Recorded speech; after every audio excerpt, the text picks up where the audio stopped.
இன்றைக்கி வீடியோவில் சத்தான சுவையான வெள்ளை சோளம் பயன்படுத்தி ரொம்ப ஹெல்த்தியான ஒரு பிரேக்ஃபாஸ்ட் தான் எப்படி பண்ணுறதுன்னு பார்க்க போகிறோம். இப்போ வாங்க இந்த சுவையான சோள ஊத்தப்பம் எப்படி செய்கிறது நம்ம வீடியோக்குள்ளே போய் பார்த்துடலாம்.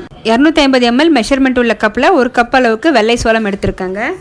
சோளம் எடுத்தால் அதே கப்பில் 1 கப் அளவுக்கு இட்லி அரிசி எடுத்துக்கலாம். சேலம் குண்டு அரிசின்னு சொல்லுவாங்கள்ல, அந்த அரிசி 1 கப் அளவுக்கு எடுத்துக்கிறேன். இப்போது அதே கப்பில் 1/2 கப் அளவுக்கு வெள்ளை உளுந்து சேர்த்துக்கிறேங்க. சேர்த்துட்டு மாவு ஜவ்வரிசி 1/4 கப் அளவுக்கு எடுத்துக்கிறேன். 1 டீஸ்பூன் அளவுக்கு வெந்தயம் சேர்த்துக்கிறேன். இப்போ எல்லாமே நம்ம ஒரு 2 to 3 தடவை நல்லா வாஷ் பண்ணி எடுத்துக்கலாம். இப்போ நல்லா வாஷ் பண்ணிவிட்டு தண்ணி விட்டு குறைஞ்சது 6 to 7 மணி நேரம் ஊறணும். க்ளோஸ் பண்ணி வைக்கலாம், ஊறட்டும். சோளம், அரிசி, உளுந்து எல்லாமே நல்லா ஊறி இருக்குங்க.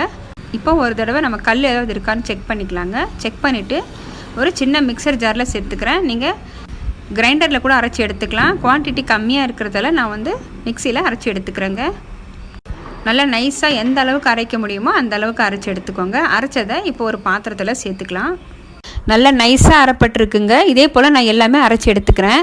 கப் அளவுக்கு சாதம் சேர்த்துக்கிறேன். இப்போ இதுவும் அரைச்சி எடுத்துக்கிறேன். சாதத்துக்கு பதிலாக நீங்கள் 1/2 கப் அளவுக்கு அவல் சேர்த்துக்கலாம். அரைச்ச மாவை நம்ம 1 நிமிஷத்துக்கு நல்லா கை வச்சு கலந்துக்கலாங்க. அப்போ தான் நமக்கு மாவு நல்லா பொங்கி வரும். நான் நைட்டு 8 மணி போல் அரைச்சி வச்சுருக்கேன். காலையில் பார்க்கலாம். இப்போ மாவு பாருங்கள் நல்லா பொங்கி வந்திருக்கு. நல்லா ஒரு தடவை கலந்துக்கலாம். கலந்துட்டு மாவுக்கு தேவையான அளவுக்கு உப்பு சேர்த்துக்கிறேன்.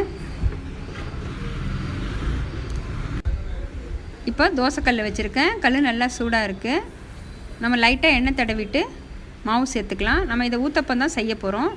நான் மொத்தமாகவே மாவு சேர்த்துக்கிறேன். இதுக்கு மேலே சேர்க்குறதுக்கு நான் வெஜிடபிள்ஸ் கட் பண்ணி வச்சுருக்கேங்க. வெங்காயம், கேரட்டு, கொத்தமல்லி சேர்த்துருக்கேன்.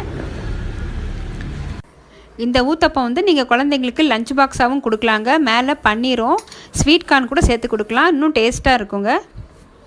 மேலே 1 டீஸ்பூன் அளவுக்கு எண்ணெய் சேர்த்துட்டு க்ளோஸ் பண்ணி வைக்கலாம். இப்போது நம்மளோட சத்தான சுவையான வெள்ளை சோளம் ஊத்தப்பம் இப்போ ரெடி ஆயிடுச்சுங்க. மேலே வெஜிடபிள்ஸோடு சாப்பிட்றதுக்கு ரொம்ப டேஸ்ட்டாக இருக்கும். மிஸ் பண்ணாமல் ட்ரை பண்ணி பாருங்கள். தேங்க்யூ.